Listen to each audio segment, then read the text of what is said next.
Hi YouTube. We do a lot of off-grid camping, including some dodgy car parks. And when I saw these solar powered lights on eBay, I immediately thought about our motorhome. At £12 for a set of 4, they would be ideal for illuminating the outside perimeter of the motorhome, acting as both welcome and deterrent. They'd also do this while you're away from the motorhome. The lights are standalone and very easy to fit and work automatically at night, but therein lies a small problem. Unless you are prepared to turn each light off individually, nighttime driving is a no-no, as they will detect movement and turn themselves on. You will not be surprised to learn, however, that I have a cunning plan. It's a minor mod to the light units, involving some wire, a common switch, and this will allow the lights to be switched on and off from inside as a group. So here's how I did it. Each of the light units has got its own solar panel and on-off switch and PIR detector for movement, and these are the LED lights. And each of them has their own battery built in. So the idea is to leave the lights switched on permanently, but interrupt the supply from the battery. So if you cut this wire and put a break in the connection, you can then connect a remote switch and group them to control them all from inside. So I'm going to mount the common switch up here somewhere, probably in that corner there, and there'll be 4 lights fitted. There'll be one kind of behind those cupboards there on the outside, of course, and then 2 on the back, either side of the back tailgate, and another one approximately there, which is it's a little bit forward, but it's about halfway long. So the hardest part is pulling the cables from the switch there.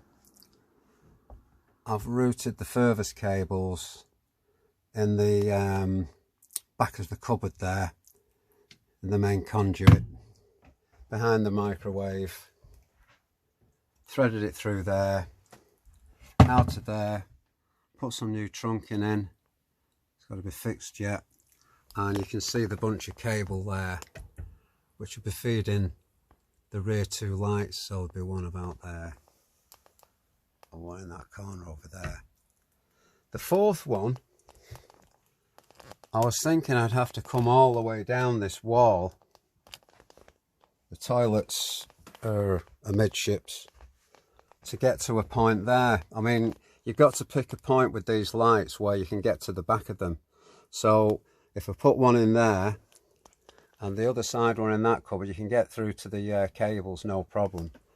But I was wondering how to run the cables all the way around, and then I had an epiphany. I realised that I could get across the ceiling underneath this finishing strip here, because that just clips off, and come back down nicely in that cupboard, just about where I want to go. This is the basic wiring diagram. It's one step up from the back of a fag packet, but it'll do. You can see there that all the inbuilt switches are left on, and they're overridden by the new switch, which will be fixed up above the door panel. So it should be pretty straightforward.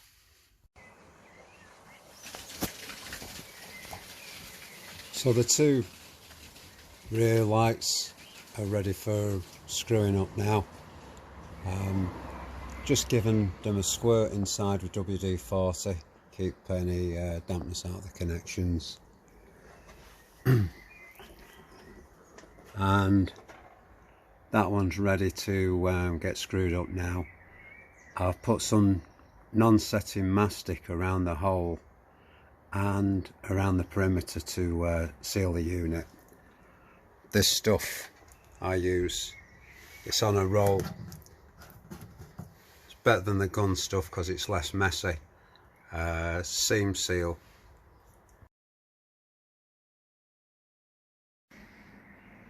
So here are the rear units fitted now.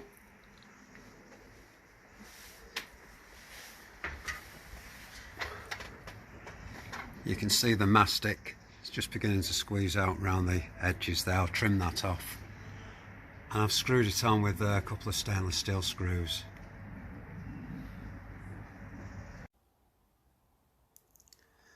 These are some identical units I've had on test for 3 months now.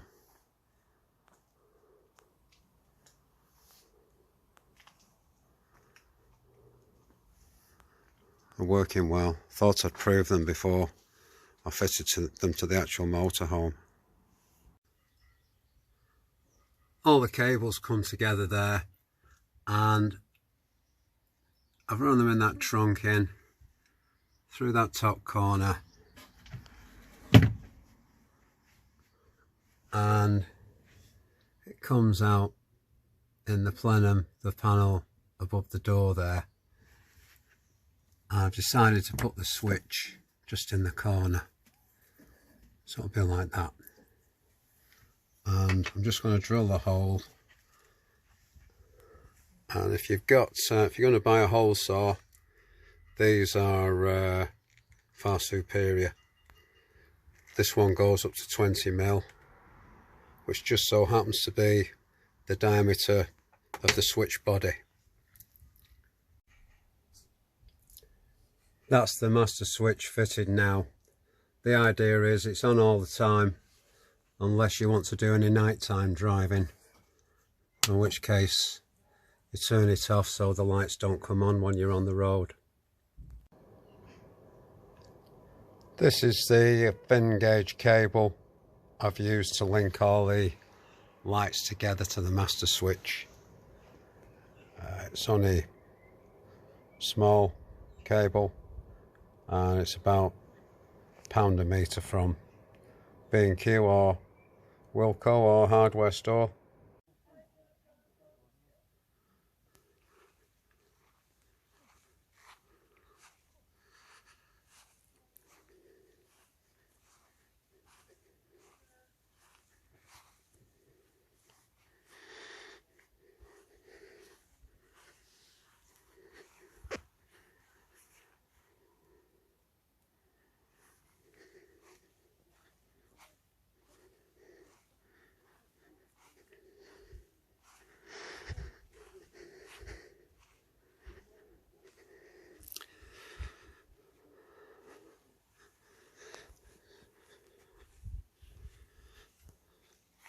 So they light the whole place up. Really bright light. Very pleased with them.